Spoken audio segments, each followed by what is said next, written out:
Hi అండి, welcome to Python life YouTube channel. Today మనం robotic engineer road map గురించి తెలుసుకుందాం. సో ప్రజెంట్ రోబోటిక్ ఇంజనీర్ అనేది high demanded career అని చెప్పొచ్చు. 4 or 5 ఇయర్స్ తర్వాత రోబోటిక్ ఇంజనీర్ కెరియర్ అనేది చాలా మంచి కెరియర్ అవుతుంది. So computer science students, mechanical engineer, robotic engineer students, అలాగే బీటెక్ చేస్తున్న వాళ్ళకి, బీటెక్ స్టూడెంట్స్కి ఈ వీడియో అనేది చాలా హెల్ప్ అవుతుంది. సో ఈ వీడియోని మిస్ చేయకుండా చూడండి. So first of all, what is robotic engineer అనేది మనం తెలుసుకుందాం. రోబోటిక్స్ ఇంజనీర్లో ఏముంటుంది అంటే రోబోటిక్ సిస్టమ్స్ని డిజైన్ చేస్తారు, డెవలప్ చేస్తారు, అలాగే కరెక్ట్గా వర్క్ అవుతుందా లేదా అని మెయింటైన్ కూడా చేస్తారు. రోబోటిక్ సిస్టమ్స్ని క్రియేట్ చేసే ప్రాసెస్నే మనము రోబోటిక్ ఇంజనీర్ అని చెప్పొచ్చు. ఇక్కడ చూడండి, robotics engineers help create robotic systems used to perform human and non human duties. As a robotic engineer, you will be responsible for designing, building, maintaining and repairing robots, as well as conducting research and developing new applications for existing robots. So robotic engineer role అనేది ఈ రకంగా ఉంటుంది: design చేయడము, build చేయడము, maintain చేయడము, so రోబోట్స్ని repair చేయడము. So ఈ ప్రాసెస్ని మనము రోబోటిక్ ఇంజనీర్ అని చెప్తాం. సో నెక్స్ట్ ఏంటి అనంటే, మనకి రోబోటిక్ ఇంజనీర్లో కొన్ని ప్రిన్సిపల్స్ అనేవి ఉంటాయి, కొన్ని ఆస్పెక్ట్స్ అనేవి ఉంటాయి. సో అవేంటి అనంటే, mechanical design, electrical engineer concepts అనేవి తెలిసి ఉండాలి, అలాగే control systems, sensors, perception and అలాగే ఆర్టిఫిషియల్ ఇంటెలిజెన్స్ కూడా మీకు ఉంటుంది.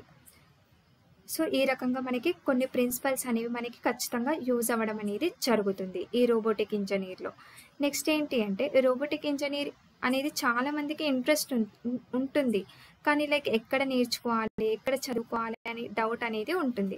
సో ఈ రోబోటిక్ ఇంజనీర్ పైన మీకు స్పెషల్ బ్యాచిలర్ డిగ్రీస్ కూడా ఉంటాయి, అలాగే ఇంజనీరింగ్ కంప్లీట్ అయిన వాళ్ళకి మాస్టర్స్ డిగ్రీ కూడా ఉంటుంది అండ్ పిహెచ్డి కూడా ఉంటుంది.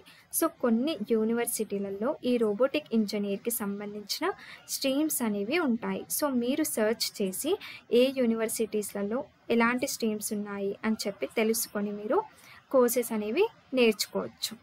సో నెక్స్ట్ వచ్చేసి, మరి రోబోటిక్ ఇంజనీర్ అవ్వాలి అని అంటే లైక్ మీకు ఎలాంటి స్కిల్స్ ఉండాలి అంటే, first of all programming skills like Python, Java, C++, ఏదైనా ఒక ప్రోగ్రామింగ్ లాంగ్వేజ్ పైన మీకు మంచి నాలెడ్జ్, గ్రిప్ అనేది ఉండాలి. అలాగే మ్యాథమెటికల్ స్కిల్స్ అనేవి ఉండాలి అండ్ కంట్రోల్ సిస్టమ్స్ పైన కూడా మంచి నాలెడ్జ్ ఉండాలి. ఎలక్ట్రికల్ అండ్ ఎలక్ట్రానిక్స్ స్కిల్స్ అనేవి షూర్గా ఉండాలి అండ్ మెకానికల్ ఇంజనీరింగ్కి సంబంధించిన స్కిల్స్ ఉండాలి. అలాగే మీరు ఏ ప్రోగ్రామింగ్ లాంగ్వేజ్ అయితే నేర్చుకుంటారో దానికి సంబంధించిన ఫ్రేమ్వర్క్స్ అండ్ లైబ్రరీస్ పైన నాలెడ్జ్ అనేది ఉండాలి. అండ్ ఆ తర్వాత machine learning and artificial intelligence పైన కూడా మంచి నాలెడ్జ్ అనేది ఉండాలి. అండ్ నెక్స్ట్ ఏంటి, sensor integration and data analysis పైన మంచి నాలెడ్జ్ ఉండాలి. సో మీకు కనుక ఈ స్కిల్స్ ఉంటే మీరు రోబోటిక్ ఇంజనీర్ రోల్కి ఎలిజిబుల్ అవుతారు అని చెప్పొచ్చు. So these are the very important skills for robotic engineer role. So robotic engineer side వెళ్ళాలి అనుకున్న వాళ్ళకి ఈ వీడియో అనేది చాలా హెల్ప్ఫుల్గా ఉంటుంది. సో ఇలాంటి యూస్ఫుల్ ఇన్ఫర్మేషన్ కోసం మన పైథాన్ లైఫ్ యూట్యూబ్ ఛానల్ని సబ్స్క్రైబ్ చేయండి. Thank you.